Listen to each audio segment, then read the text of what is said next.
प्रयास करना। ऐसा दूध अगर प्राप्त हो जाए, के पत्ते से दूध कटोरी में लेकर मात्र बेलपत्री के पत्रे से एक एक बूंद, अगर दूध आप एक बूंद अगर ज्यादा ना मिला हो, एक चम्मच भी अगर आपको दूध देसी गाय का मिल गया हो, बेलपत्री के पत्ते से तुम्हारे घर के अंदर अगर शिवलिंग है या मंदिर में शिवलिंग है या तुम्हारे नजदीक में कोई शिवलिंग है, उस पर बूंद बूंद एक एक बूंद अगर शिवलिंग पर दूध समर्पित कर रहे हो, श्री शिवाय नमस्तुभ्यम, नमः शिवाय या षडाक्षर मंत्र ओम नमः शिवाय या 33 अक्षर का मंत्र महामृत्युंजय मंत्र, इसका स्मरण कर कर शिव जी पर देसी गाय का दूध समर्पित कर कर इस बेलपत्री को अशोक सुंदरी वाली जगह पर अगर आप समर्पित कर देते हैं, फिर आप जिस भी चीज के लिए अप्लाई करें, मेरा देवाधिदेव महादेव आपका हाथ पकड़कर खींचकर आगे बढ़ा ही दे। जिसके घर में संपदा की कमी होती है, जिसके घर में कर्जा बढ़ जाता है, लक्ष्मी नहीं आती, बहुत टेंशन की जिंदगी जीता है मनुष्य, व्यापार चल नहीं रहा, बहुत तकलीफ का जीवन चल रहा होता है, तो आज भी नियम है महाराज कि सोमवार शुक्रवार ये 2 वार ऐसे हैं, इन 2 वार को यदि कटोरी में थोड़ा सा शहद रखकर, मधु रखकर यदि लक्ष्मी जी का स्मरण किया जाए और माता लक्ष्मी जी का स्मरण कर कर एक लाल पुष्प उस कटोरी के सम्मुख में माता लक्ष्मी का नाम लेकर रखा जाए और बाद में वही शहद, वही मधु और वही पुष्प सोमवार का दिन और शुक्रवार के दिन लक्ष्मी का पूजन कर कर, स्मरण कर कर, दूसरे दिन शुक्रवार के दिन पूजन करें, शनिवार के दिन उस मधु का, उस पुष्प का विसर्जन करें, सोमवार के दिन पूजन करें लक्ष्मी जी का स्मरण कर कर, और मंगलवार के दिन अगर विसर्जन करें, 5 या 7 सोमवार या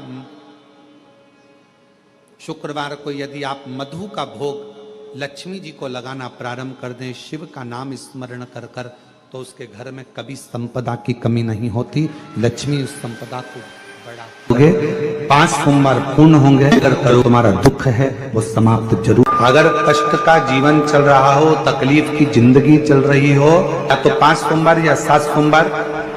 हाथ में दुर्वा, मान लो ये तुमने दुर्वा ले ली, हाथ में दुर्वा, एक बेलपत्र, और उसी हाथ में अपने घर का भरा हुआ 1 लोटा जल, पहले रखना है दुर्वा, फिर रखना है बेलपत्र, उसके बाद में हाथ में 1 लोटा जल, और दोनों हाथों का स्पर्श करते हुए जो अपना पूजन का कक्ष होता है घर के अंदर का, उस पूजन कक्ष की साक्षी में अपने कुल देवता, पितृ देवता और अन्य देवताओं का स्मरण करते हुए, बाबा बहुत दुखी हूँ, बहुत तकलीफ में हूँ, बहुत कष्ट में हूँ, बाबा को अपने मन का भाव करते हुए, हृदय से प्रार्थना करते हुए अपने घर के मंदिर से निकल कर फिर उस जल को लेकर शिवालय तक जाओ और दक्षिण की ओर खड़े होकर उत्तर की ओर मुख कर कर जल समर्पित करो। बेलपत्र और दुर्वा दोनों को अशोक सुंदरी वाली जगह पर चढ़ा दीजिए। अशोक सुंदरी की जगह तो सबको मालूम है ना। चढ़ा हुआ थोड़ा सा जल लेकर आओ, घर के दरवाजे पर उसका छींटा दे दो, लेपन कर दो, और बाबा से 5 सोमवार नियम से आप दुर्वा, बेलपत्र और जल का प्रयोग अगर करोगे, 5 सोमवार पूर्ण होंगे, जो तुम्हारा दुख है वो समाप्त जरूर होगा, शिव करना जरूर। सोमवार के दिन भगवान शंकर को अगर जल चढ़ाया जाता है तो हमारे घर में शीतलता का अनुभव होता है। अंतर्गत पहुंची और एक प्रकाश नजर आ रहा है। स्वप्न में ऐसा लगा कि मंदिर में गई और एकदम उजाला दिखा, समझ लेना कि तुम्हारा दुख कोई बड़ा था। मेरा शंकर स्वप्न में आकर याद कर कर तुम्हें काट कर जा हार चुके हम जिंदगी से, वो कटी ही नहीं रहा। थोड़ा ठीक होता फिर दुख आता, फिर ठीक होता फिर दुख आता। तो शिव और शक्ति का स्मरण करो। बेलपत्री के पेड़ के नीचे जब भी घी का दिया लगाने जाओ तो 2 बाती एक ही दिए के अंदर एक चावल का दाना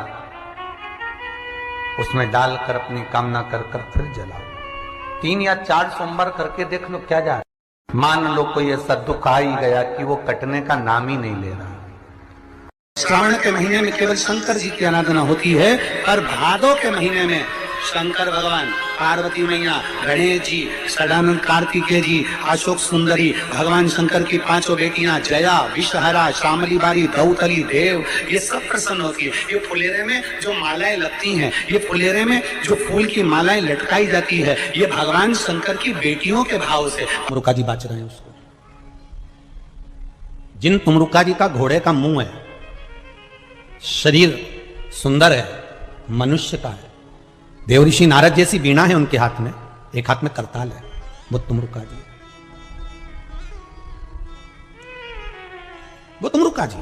जो शिव महापुराण की कथा को कर रहे हैं, बाच रहे हैं, सुना रहे हैं। अब शंकर की कथा में मन एक भक्त का जब लगता है तो भगवान परीक्षा भी बहुत लेता है। बहुत ध्यान देना, भक्त जब भगवान की ओर झुक जाता है, भक्त जब भगवान का हो जाता है, भक्त जब भगवान की ओर समर्पित हो जाता है, तब भगवान अपने भक्त से खेलना चालू कर देता है। तब भगवान अपने भक्त से थोड़ा थोड़ा खेलता है, मैं भक्त से भगवान थोड़ा आनंद लेता है। परीक्षा सारंगनाथ जी का दर्शन जरूर करें। क्यों? क्योंकि वो एक ऐसा दिव्य दर्शन है, सारनाथ भगवान का एक ऐसा दिव्य दर्शन है, उस कुंड का ऐसा दिव्य दर्शन है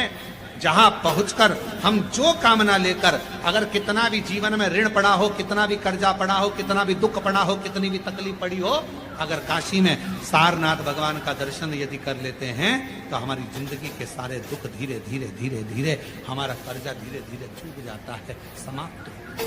सारनाथ भगवान का इतना महत्व लिंग पुराण में भी है, शिव महापुराण में भी है, नर्मदा पुराण में भी है। सारनाथ भगवान का वर्णन स्कंद पुराण के काशी खंड में भी है, चारों पुराणों में इसका वर्णन मिलता है। और यदि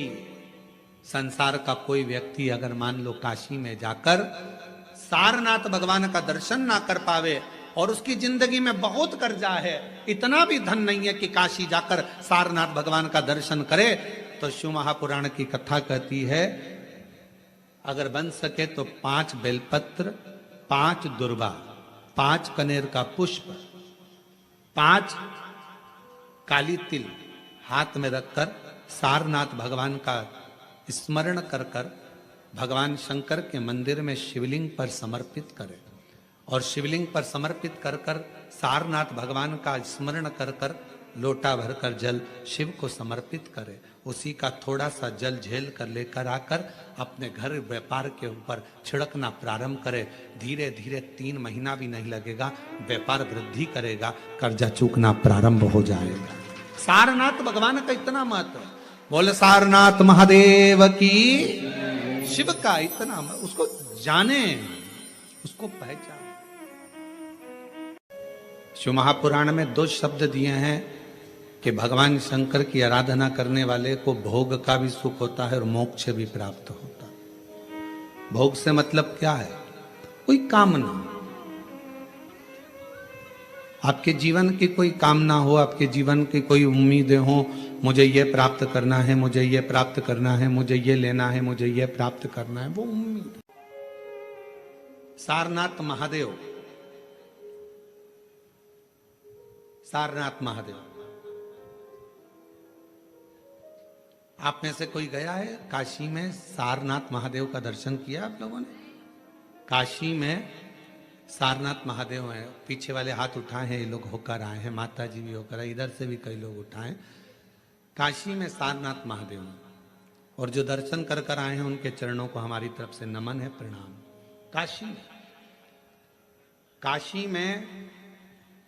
जितने भी शिव भक्त कावड़ चढ़ाने के लिए काशी में विश्वनाथ जी के यहाँ जाते हैं, वो सारनाथ जरूर जाते हैं।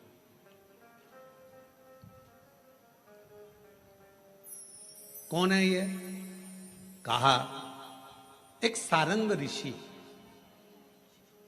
काशी के नजदीक में रहते थे, भ्रमण किया करते थे, काशी के आसपास का घुमा करते थे। एक दिन सारंग ऋषि के मन में भगवान विश्वनाथ जी को दर्शन करने